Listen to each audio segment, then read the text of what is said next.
ในตอนเช้าของวันที่22มังกร2023นี้ที่เดินตลาดเก่าบ้านลักซาวได้จัดพิธีตั้งเสาเอกมงคลศูนย์การค้าตลาดนิยมลาวเจริญทรัพย์โดยการเข้าร่วมของท่านปริญญาเอกกองแก้วไสสงครามเจ้าแขวงบริคำไซท่านบัวพรคำทวีประธานบริษัทนิยมลาวเจริญทรัพย์ก่อสร้างมีห้องเจ้ามือขับเกิดคณะประจำกรรมการพรรคเมืองพร้อมด้วยบรรดาห้องการเกี่ยวข้องเข้าร่วมท่านบัวพรคำทวีประธานบริษัทนิยมลาวเจริญทรัพย์ก่อสร้างอสังหาริมทรัพย์จำกัดได้ขึ้นนำเสนอสภาพรวมของโครงการศูนย์การค้าตลาดนิยมลาวเจริญทรัพย์ท่านได้ฮู้ว่านิยมลาวที่กำลังก่อสร้างในมือนี้แม่นอนอยู่ในบุรณศิษย์หนึ่งของเมืองของแขวงซึ่งยามใดก็นำพักหลักของแขวงของเมืองทุกคันในระยะผ่านมาก็คือในระยะปัจจุบันแม้นมีความเป็นห่วงเป็นใยต่อการนำการทำมาหากินที่ถูกต้องตามระเบียบกฎหมายของพ่อแม่ประชาชนบรรดาเข้าอยู่เป็นประจำในสุมปีผ่านมาองค์การปกครองแขวงเมืองได้เอาใจใส่พัฒนาเศรษฐกิจสังคมโดยการค้นคว้ากำหนดยุทธศาสตร์พัฒนาติดพันกับทะแหงบ่มซ้อนของแต่ละเขตแคว้นคงเขตการผลิตการค้าการลงทุนและการบริการเพื่อเตรียมความพร้อมในการร่วมมือและเชื่อมโยงเศรษฐกิจกับบรรดาประเทศสมาชิกอาเซียนและสากลโครงการก่อสร้างศูนย์การค้าตลาดนิยมลาวแห่งนี้ก็เป็นทางแห่งหนึ่งที่ประกอบส่วนเข้าในการทำมาค้าขายเป็นจุดรวมของการแลกเปลี่ยนซื้อขายสินค้าของพ่อแม่ประชาชนบรรดาเผ่าภายในและภายนอก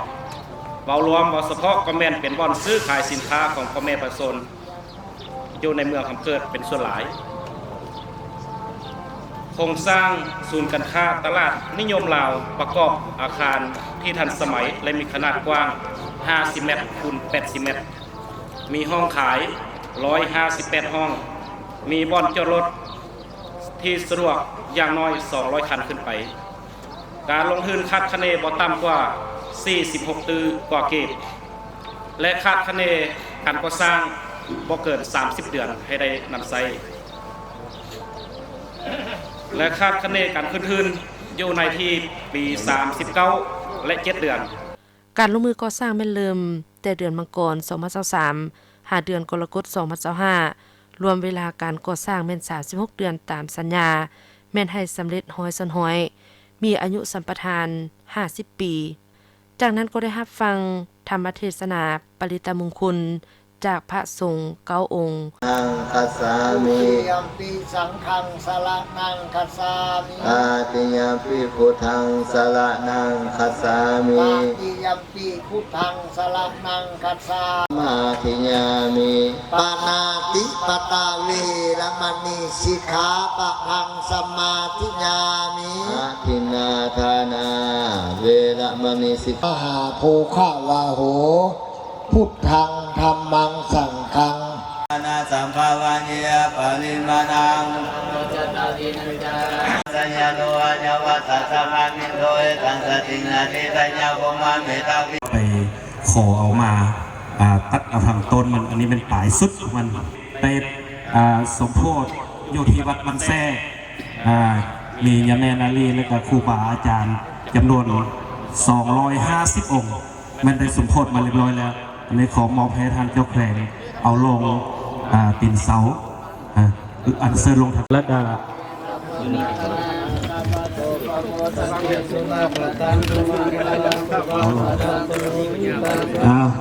แก้วเก้าสีลงเลยเนาะ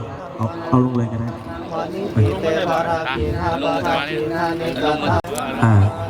แทงคำเอาลงแล้วเอาไม้เนาะเอาไม้ลง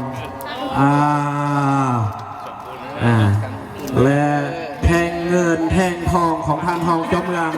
เนาะเอามาลดตัวนี้จะไปกันเลยยังเสามันเจ้าแทงทองลงมาตลาดแห่งนี้เป็นตลาดซึ่งมีสีสุขเจริญก้าวหน้าเด้และหิน4 ก้อนแม่นเอาไว้4 แก่เจ้าอย่างอีกก้อนหนึ่งเนาะ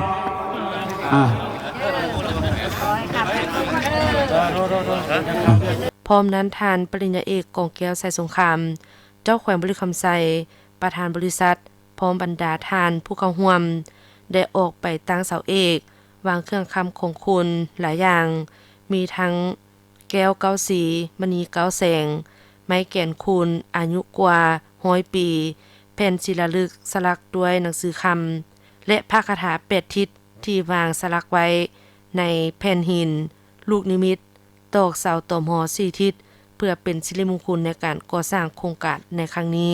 โครงการก่อสร้างศูนย์การค้าตลาดนิยมลาวเจริญทรัพย์ตั้งอยู่บ้านรักษาเมืองขับเกิด ได้ลงนามเซ็นบทบันทึกในวันที่ 12 มกราคม 2023 ที่ผ่านมา โดยติดพันกับแผนพัฒนาเศรษฐกิจสังคม 5 ปีครั้งที่ 5 ขององค์คณะพรรคแขวง ภาครัฐจะได้ค่าเช่าสัมปทานในระยะ 50 ปี ประมาณ2ตื้อ500 ล้านกีบ ได้จากการสุกยูแขนงการลงทุน และกองทุนพัฒนา500 ล้านกีบ สุกยูเมืองบอนที่โครงการตั้งอยู่500 ล้านกีบ สุกยูบ้านรักษาวที่โครงการตั้งอยู่100 ล้านกีบ คาดคะเนเงินหมุนเวียนในแต่ละวันอยู่ในตลาดบ่ต่ำกว่า90 ล้านกีบต่อวัน ศูนย์การค้านิยมลาวแห่งนี้ยังเป็นบ่อนแลกเปลี่ยนซื้อขายของพ่อแม่ประชาชนทางภายในและนอก เป็นบ่อนสร้างเวียกเฮ็ดงานทำ สร้างอาชีพให้มีรายรับ ให้แก่พ่อแม่ประชาชน บรรดาเผ่าชาวค้าขาย พร้อมทั้งเป็นสมน้ำใหม่ของเมืองขับเกิดอีกด้วย